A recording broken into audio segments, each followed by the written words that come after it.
Narrated by Sa'd.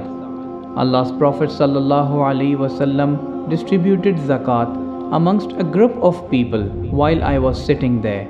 But Allah's Apostle left a man whom I thought the best of the lot.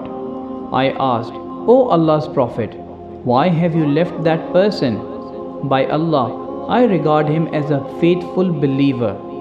The Prophet commented, or merely a Muslim. I remained quiet for a while, but could not help repeating my question because of what I knew about him, and then asked Allah's Prophet, why have you left so and so? By Allah, he is a faithful believer. The Prophet again said, or merely a Muslim, and I could not help repeating my question because of what I knew about him. Then the Prophet said, O Sa'd, I give to a person while another is dearer to me, for fear that he might be thrown on his face in the fire by Allah. Hadees number 27, Sahih Bukhari.